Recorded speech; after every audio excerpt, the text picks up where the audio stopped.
Hey everybody, welcome back to Double D Vintage Baseball Cards. My name is Dylan. Got my new phone. Talked about it last time, but it has this dual filming thing, so this is going to be a real short one. I got a card in the mail that is absolutely bonkers.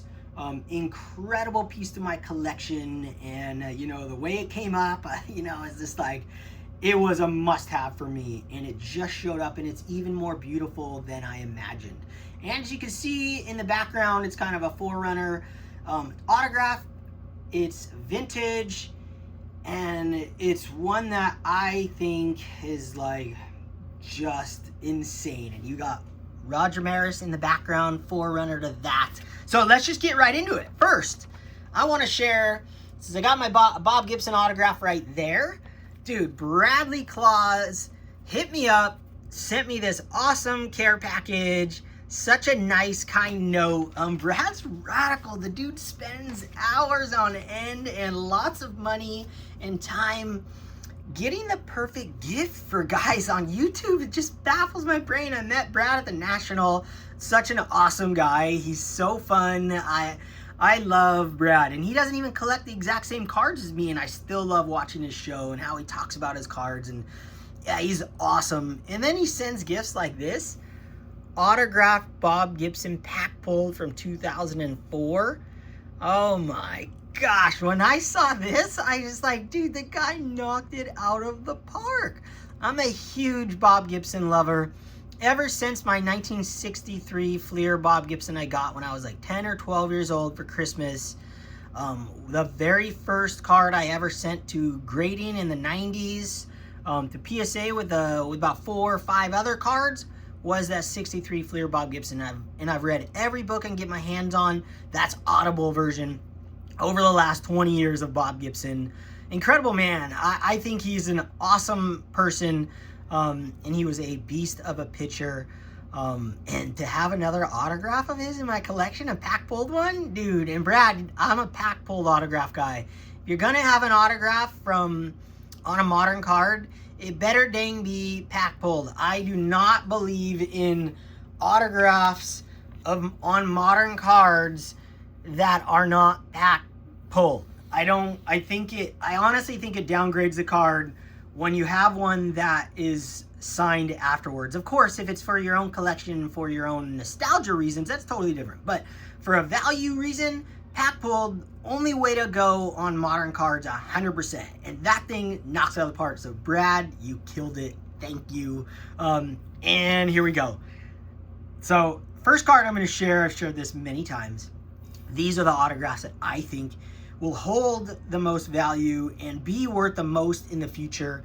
And it's like the cards you see in the back, but ballpoint pen, where the autograph is magical, in a magical location, and the card itself is stunning. And this is an Ernie Banks 1958 Topps ballpoint pen autograph right over his wiener. Just a sick card right here. Holy smokes, what an awesome card. Had this one for quite a while now. Just one of those cards that I'm never gonna sell, and if I do ever sell this one day, I'll probably crack this thing out, send it to PSA, because it's the smartest thing you can do is get these things dual graded. That autograph looks like a 10 to me. I don't know why it's an 8. I mean, that's just absurd. And that's when they grade them way back in the day. So who knows? But yeah, I love that autograph. Really proud to have that card.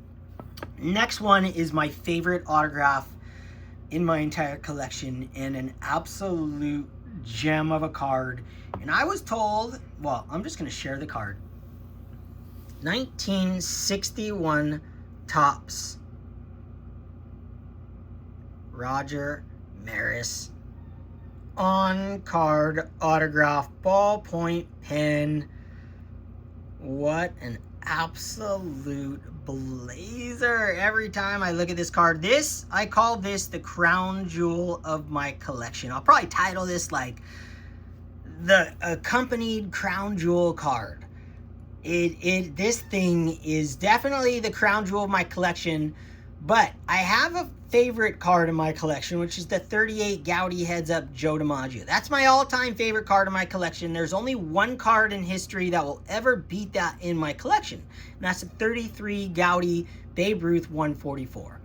Those two will be my all-time two favorite cards. It'll never change. I don't care what cards I get. I don't care how rare a card is.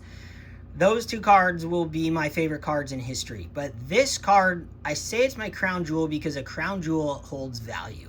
And to me, this card will be worth the most in the future. Out of like all my vintage cards, this thing has the most promise. I mean, this thing went for over $5,000 at one point. This exact card in hand, I was told by somebody, because I don't have VCP, I don't look up comps. When I bought this, came up with a number in my head, and that's what I bid, and I barely won it. And I forgot what I paid, like $2,200 or something like that. I had the money at the time because I sold that Mantle 56 in an 8 OC. And this thing popped up, and I go, dude, I love Roger Maris. I love 1961. It's my favorite all-time record. The story of it, the history of it. I collect everything Roger Maris in 61 and Mickey Mantle. The movie. And if this guy ever makes the Hall of Fame, this card's going to go absolutely bananas.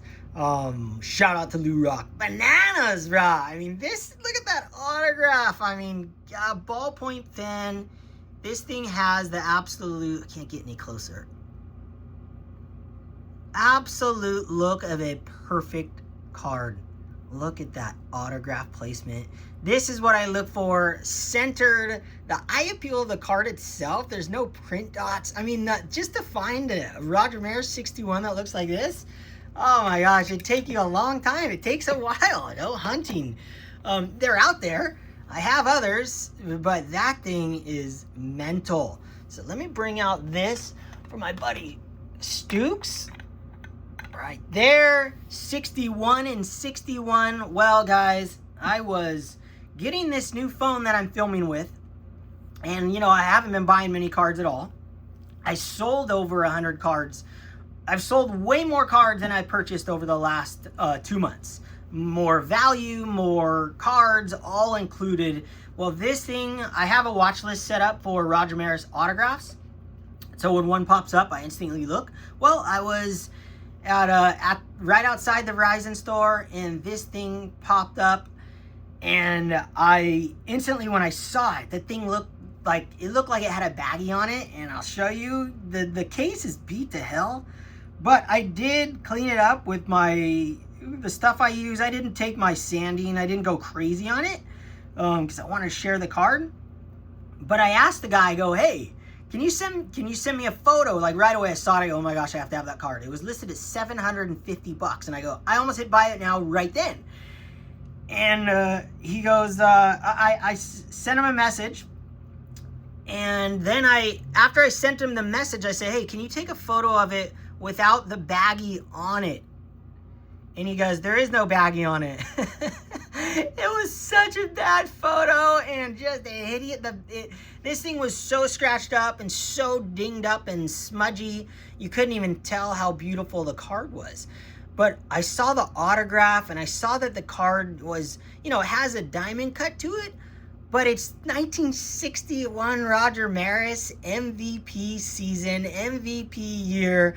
The year he hit 61 and 61, and the autograph looked just like my other one.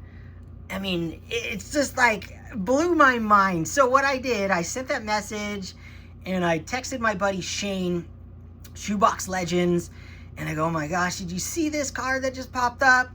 And I sent the guy an offer right away for $725. Like, dude, to save $25. And within minutes of me texting Shane, this all happened within like 5 minutes.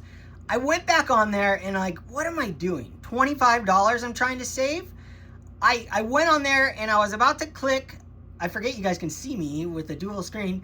I went to click buy it now, and as I was literally, my finger was in the air about to click it, offer was accepted for the $725. So I got this card and I was like, dude, that's insane. insane.